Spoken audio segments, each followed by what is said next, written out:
Welcome to the Dawn Jarvis Show with Dawn Jarvis, the diverse nurse. And in this podcast, we will be talking about healthcare, self-care, diversity, careers, and well-being from a Black woman's perspective.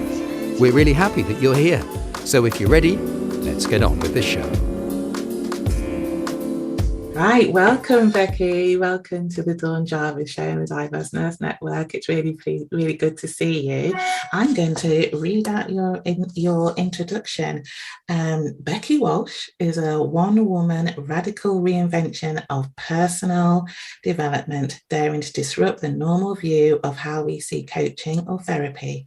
Becky's hilarious stand-up show is never the same twice. She's been turning the dry world of self-development on its head with a down-to-earth and uniquely funny style for 20 years.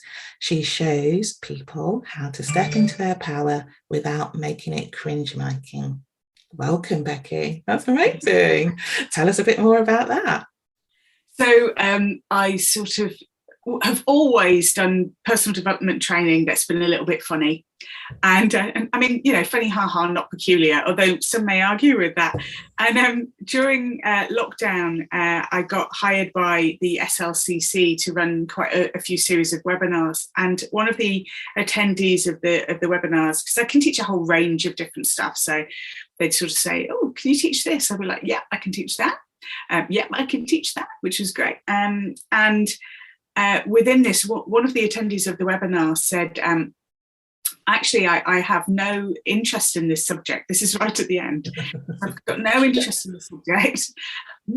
She said, the only reason I'm on this webinar, she said, I've discovered that after you've done a webinar for about 3 days after, I feel good.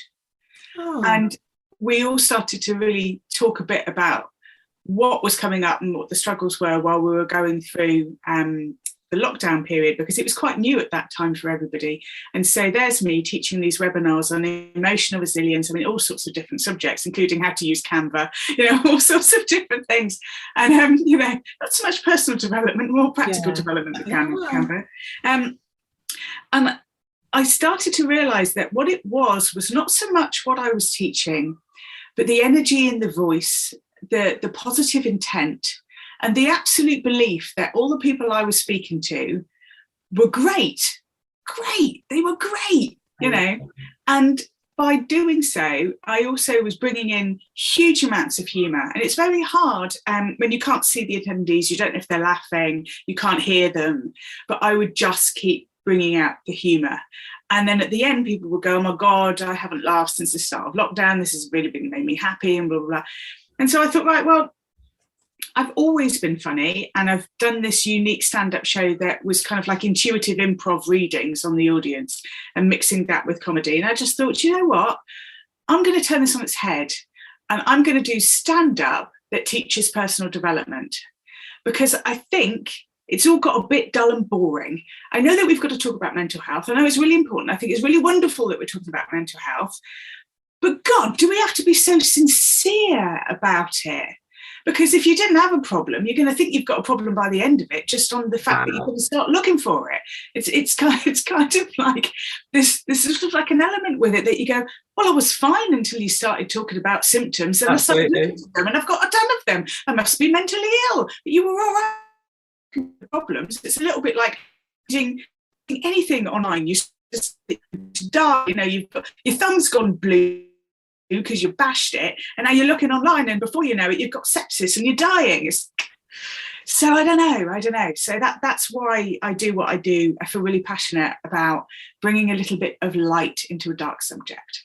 And I think it's a lovely way to talk about it, isn't it? And it's an interesting way to introduce the subject without being all worthy about it. Because I think if you were going to do a course around, we're going to do personal development, we're going to do personal development and mental health, you'd be like, oh, do I really want to go to this? Do I really want to do it? You know, I'm all right, actually. I'm fine. I'm okay. I don't need this. But if you do it in a different way and sort of like, you know, introduce the humour of it, I think people can relate to that. I know I definitely can. So it's an interesting way to do it. And also, I really like what you said about the attendees sort of like, they sort of like, you almost think about it in a different way. And I really like the power of comedy to teach and to change opinion and to make you think, and also the way to heal as well. What do you think about that? Exactly that. I did one called Mental Health in Leadership. It's all about like how leaders find it difficult, blah blah blah. And lots of the attendees said afterwards, I was really dreading this, and I just had a great time. And I just think, why can't personal development be about a great time? And there was a certain stage, and there's a real interruption that happens in negative thinking that comedy is really, really good at.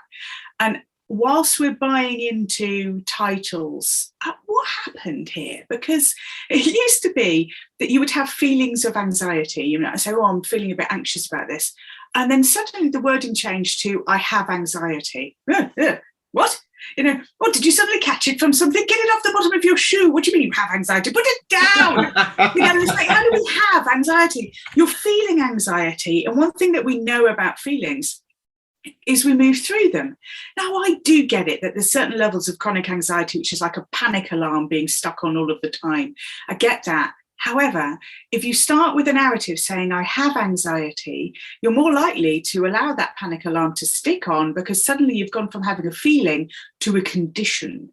And of course, a condition, I get excited about certain words, condition. And so when you just suddenly got like a condition, then there's that, isn't it? Then, oh, I know, let's add another word. Chronic condition. It's a chronic condition. Suddenly it's got weight to it, it's got importance behind it, it's got emphasis behind it, and then it becomes your identity. Now you are a person of chronic anxiety condition, and now that is who you are. And you can hear it when people kind of start talking about themselves, and they'll say, hi, I'm Janet, I've got a chronic anxiety.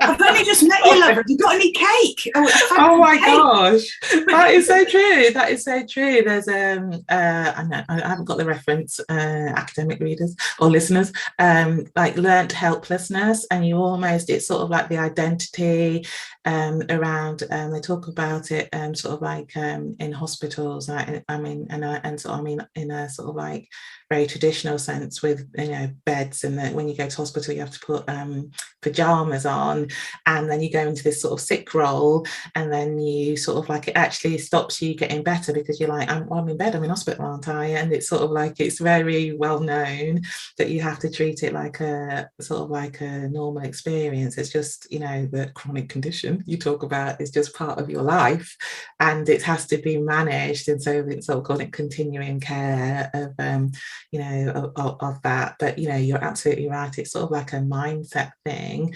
And I think the power of managing potential continuing illnesses or continuing health issues is that it's part of your life, it doesn't define you. And I think, I love that, actually. That's really good. It's really good. And sort of like to turn that around. So there's lots of I know you do this with management teams and things like that in organisations, in public sector organisations, but there's probably a role to do that with patients. And even the word patients is an issue.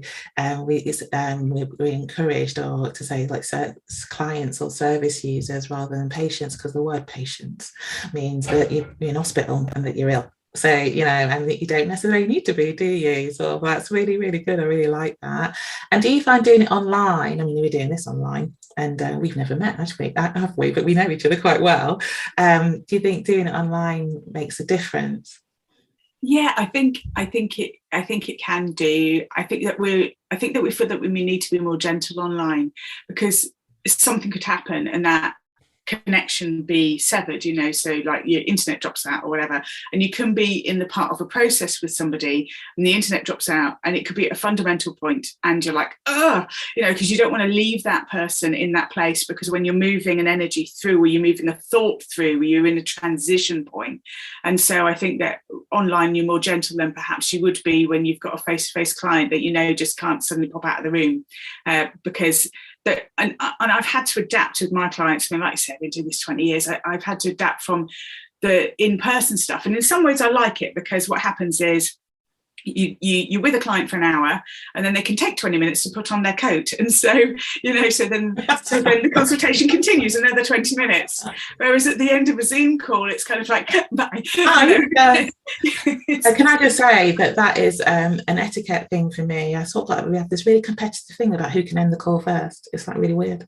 So do you know what I mean? It's like yeah. And then I think that there was something that you said before that kind of came into all of this about sort of mindset and the way that we think about things. And, reverse psychology works really well in this way, that our mindsets can have this sort of idea of, it might be, I've got this chronic condition, or this is really bad, or I'm suffering from this, or, I'm depressed, or I've got anxiety, or whatever it is. Or it could just be the feelings of not being good enough, which we're hardwired for in order to be able to fit into a tribe. We're all hardwired to not feel good enough. And yet there's this mindset of self-love. You must feel good enough. Well, actually, it fluctuates. And so when we have feelings of low self-esteem, we go, there's something wrong with me. I shouldn't have feelings of low self-esteem. I should think that I'm just wonderful, jazz hands, all of the time. And so then we start to link, and we worry about the fact that we've got low self-esteem. Then we worry about the fact that will make us unlovable. And then eventually no one will want us. And then we will die with our music still inside of us because we didn't make anything of our lives smelling of cat's woo when we don't even own a cat. We have these links to shame. And one of the things about comedy, and one of the things that my clients have said is, your voice is still in my head, but they say it in a nice way. So that when comedy disrupts a thought, either through reverse psychology or through something else, just something that you laugh at, what we're doing is we're laughing at the subpersonality. So the links in the chain is never being caused by you, because you are the thinker of your thoughts.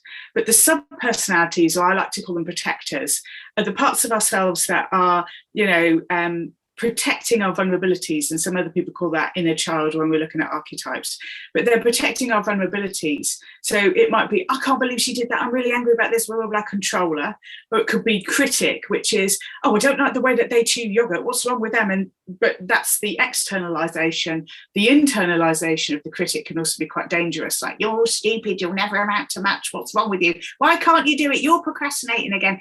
I don't know why they have to have an accent, but they do. And so having some comedy that pokes fun at those aspects of ourselves stops that link in the chain from actually creating. So sometimes I even use reverse psychology with clients. I had a woman who came to see me, and you might have heard this before, when somebody says, I've been to see this person, this person, this person, this person, you kind of get, I've had Reiki, I've gone and seen a psychiatrist, I've seen a therapist, I've had shiatsu, I've had da-da-da, I've had da-da-da, I've had da-da-da, and you are my last chance. And you think, oh God, because the one person who hasn't been engaged is you, because you're not ready to shift or change. And I remember saying to this person, oh, I think you're completely, and I use the F-bomb, how dare you? I'm not completely, if I was, then I wouldn't be here. And then she listed all of the ways in which she could fix her own life. And then when she finished listing them, she looked at me and she went, you clever little cow. Yeah, you're a witch. She always knew what she needed to do. That's really interesting, because I think so I was going to ask you, do you think, do you think everyone can laugh at themselves, or do you think that has to be drawn out? So that example is, sort of somebody came to you thinking they tried everything, feeling a bit holier than thou because of that, almost a professional patient, and then you then said, oh, I can't help you, and sort of like made it funny, and then they were like, oh, actually, I'm this, I'm that, and then, as you said, sort of like, then they found their inner power. So, and I suppose that's what coaching is, isn't it, really? Sort of like helping people to help themselves. But do you think, I suppose, do they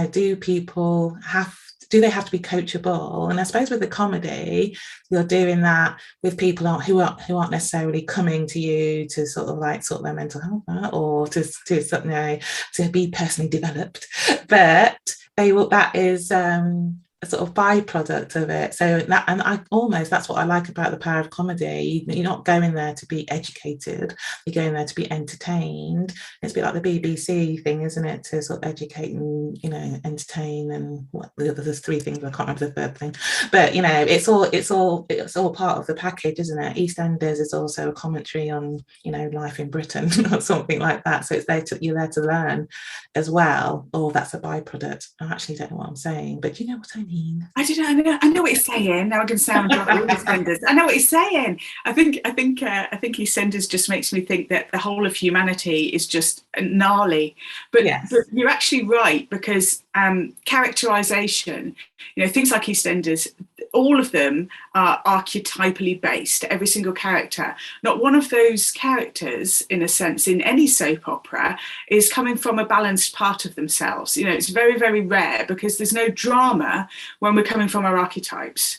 Archetypes love a bit of drama, so those things are there. And I think, to answer the question about whether or not everybody can laugh at themselves, I don't think everybody can. But interestingly enough, I think when you get someone who really is dour-faced and really in a stuck place, you know, when we talked about how something becomes part of your character, we see this, you know, where you go, oh, old Mr. So-and-so, oh, miserable git who loves at number 54, or Mrs. Such and Such, she's a bit of a gossip, da-da-da-da-da.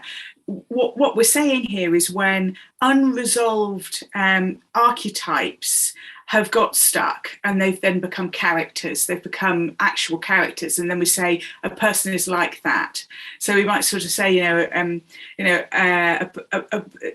like your next door neighbour who always needs their car parked outside of their own front door, even though they live on the street, and we can all park where we want, and then curtain twitch until it's placed there, and then they go move their car.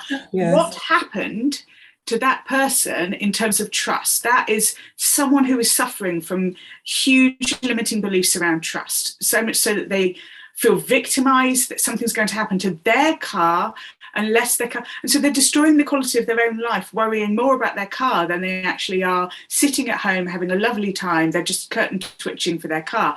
So you might go, oh, neurotic, da-da-da. Well, what happened? Because that's some kind of trauma that has ended up becoming part of their identity. And I think that humour, I think humour really has the opportunity to shift that. Yeah. So, for example, if you had a neighbour like that, and they always put a cone out so that nobody could park in front of their house, and then see if do you live next door to me? You're describing my life. It's just sorry if you're that cone person. The car parking wars outside my road. We've never met. How is it possible? She's the cone woman.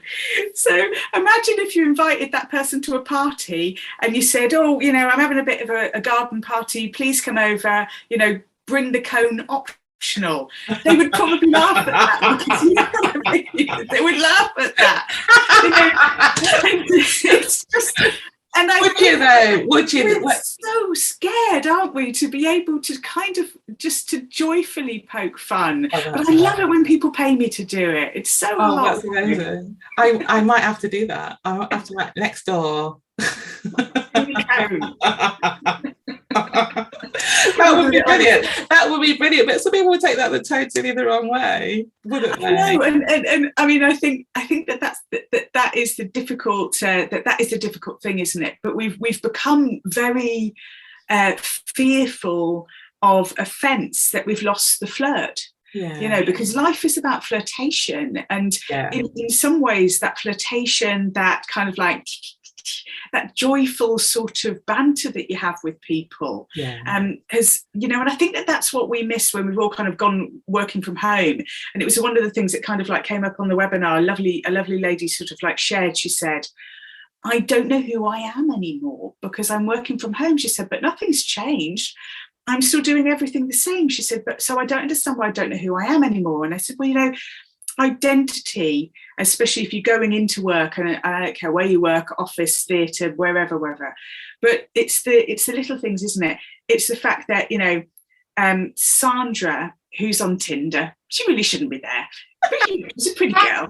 But we end up hearing Sandra going, I can't believe what happened with this guy last night, blah, blah, blah. And we end up as an older woman coaching Sandra on her love life. That's now my identity. I am the coach to Sandra's epic Tinder problem. And then there'll be somebody else who I kind of have a little flirt with. He's too young for me, but he's got a cute bum. I think so I'll have a little flirt with him. Is what? I think you should lean into it. I think. And that's it. There's the barista who I always tip with a wink. There's all of that, but it's the identities of who we are when we're out in the world that we lost when it kind of came to this. And it really made me think more of humour and how humour is a disruptor of negative thought patterns, that we can't create links in a chain when we giggle at ourselves, and that the disruptor who is taking life so seriously can just be cracked open by just being able to reflect in an instant on their behaviour and have a bit of a giggle about it and put the comb back on their head. And to me, the realization of that and the realization of the fact that I need that, and I need that comedy and I need that fun, made me think, let's actually turn this into a show. So I've got the snotty inner child, which is all talking about our inner child, because we're both on Clubhouse. Yes. And I hear a lot when I go into rooms on Clubhouse, and it's really funny that someone starts a sentence with, it's so important that we hydrate, that we do this, that we do that. But sometimes by the end of being into some of these rooms, I feel like I'm less than. And any of you that has ever gone to see, like if you've seen a TED talk, if you've gone and seen anything that's supposed to be inspirational, it just inspires you to feel a bit shit. It doesn't necessarily inspire you to feel like, oh, I'm amazing. No, It's just aspiration. This is what you're not. This is what you're not. This is what you're not. And another thing about what you're not. Oh, are you eating enough green leafy vegetables? Are you exercising twice a day? Sometimes I listen to these people's freaking morning routine and I think that'll take me all day. What time do you get up? And when we're stuck with this kind of like idea of being less than and the inspiration to eat healthy, exercise, do this thing, do that thing, the health benefits of laughter, how it strengthens the immune system, how it's an anti-inflammatory, how kindness is so great for the heart, the fact that you can kindly have a joke with somebody in the interaction of kindness and humour and joy. To be honest with you, I am old enough to know that people I have seen who drink and smoke and who live really unhealthy lifestyles outlive the person who was eating all organic, who was really fit, who looked after their body, who ended up with different cancers because they were miserable and stressed out about not doing enough of the right things for themselves. Whereas I don't know what she's doing that for, kind of still, this isn't an advert for smoking. It does not extend your life. But what I am saying is smoke more. Drink more. Care less. They say that you kind of one glass of red wine can be good for you. It's got nothing to do with the red wine. It's got to do with the fact that you're more likely to be a person who has very little F's in your bag of F's. Yeah. So the more joy you can find in life, then the more immune system is going to be boosted. And you can drink as many green smoothies as you like, but if you're a miserable bugger drinking them, then how is that going to serve the purpose? Yeah. I think this is great. Somebody's always gone to see somebody. They're usually, some kind of Buddha, or they're some kind of African American or somebody. So I don't know where they went, but they went and saw somebody wise, and they said, I can't stop smoking. I'm really, really worried about it. I'm so worried about it. It's probably the Dalai Lama. And they said, well, don't do both, because both will definitely kill you. Choose one, worry or smoke. Yes, I think that's true, because if you don't worry about it, my granddad smoked from he was 10 until the day he died when he was at 81. And, he was fine. But he was happy. Do you know what I mean? He was living his life, living his best life, literally. Do you know what I mean? So, it is about the attitude. And, he was very laid back. I didn't worry about, we all worried about lots of things, but he didn't worry about anything. So, that is so true. It's an attitude, isn't it? And the joy. And I really like sort of being anxious makes you ill, makes you more anxious and takes the joy out of life. I really like the thing about the joy. So tell us about your your stand-up show? I know you've got one planned. Yeah, so Western Supermare, I have one planned for the 10th of September, and I'm going to keep doing these. They're going to be a selection of 6 because I like brutalising myself. Yeah, I'm happy about it. It's good. So the first one's called The Snotty Inner Child, because when I did my inner child work, and it sounds lovely, doesn't it, doing inner child work? You imagine that it's all about drawing pictures, eating ice cream and kind of nice shit. And when I did my inner child work, I discovered that I absolutely had a huge sense of loathing for my inner child. Lank, greasy hair, snot coming down her nose, looked like the child from Les Mis. And I just absolutely, my family were very much about not accepting weakness, of the stop crying, otherwise I'll give you something to cry about generation in the 70s, which we pretty much were all like that. We're all like that. All like that. We're all hard. What didn't do me no harm, shut up. Clout off the back of the head. So I think when I discovered her and I didn't like her, I found it very hard to bring this snivelling little wretched thing into a place of love. And of course you have to love all aspects of yourself in order to be able to love yourself. And so I did some work on seeing her in a different way as a chihuahua. So from that, I decided to write a whole comedy routine about Barbies and all sorts of stuff about seriously being loving this child. So that's The Snotty Inner Child, and then I've got the shitty critic, so all about the inner critic, and then the crunty control freak, and so I'm creating these characters that I hope that people will, I say I hope they resonate with them, I hope they don't, but I hope that they resonate with their own voices, because until we can hear our voices as being separate entities to our observer, they can control our lives. But when you can hear them, you step back from them and you go, oh, twat. So you just kind of have this sort of idea of kind of going, what you're being like. And by being able to be like that, you can create a disrupt in your own life. So hopefully there's a bit of education that's kind of coming in with the comedy. And like you say, there's lots of people that would not be seen dead laid on a psychiatrist's chaise longue. And unfortunately, we have a really high percentage of people who take their own lives, especially men. Yeah. So I'll come to you. I'll come to you. You stay in the pub, I'll come to you. And then we can create seeds of thought, of positive thought, not, oh, this is what's wrong with you, because that's what I think is wrong with a lot of self-development, but seeds of positive thought about things that you can do to think differently, to get you out of locked cycles of thinking, so that you can laugh at yourself, so that you can find a light that gets you through. Now, I know people are going to say, well, not all depressed people go into pubs and not all anxious people are going to be going into pubs, but let's just try. Instead of it being in this very clinical, dark, difficult, for any of us that did come from the 70s, we were taught that vulnerability is weakness. And it's very easy to say to somebody, oh, you need to learn to be more vulnerable and you need to open up to that. But maybe there's a different way. Maybe we don't have to ask everyone to be vulnerable. Maybe what we need to do is also say, lighten up. Like, let's find ways of being able to laugh at some of these things so that we can feel a little bit more empowered to actually go and seek help, to actually go and seek. Because I know that this is a door. This isn't therapy. This is a doorway to thinking differently. And from that doorway, then you might kind of go, actually, I can see where my problem is now. Now I know how to fix it. When we don't know what the problem is, we don't know how to fix it. And so if you can teach someone where this is through comedy, then they're more likely to walk through a door into therapy. And that's what excites me. So I don't think that I've got the answer to cure depression or suicide or anything like that.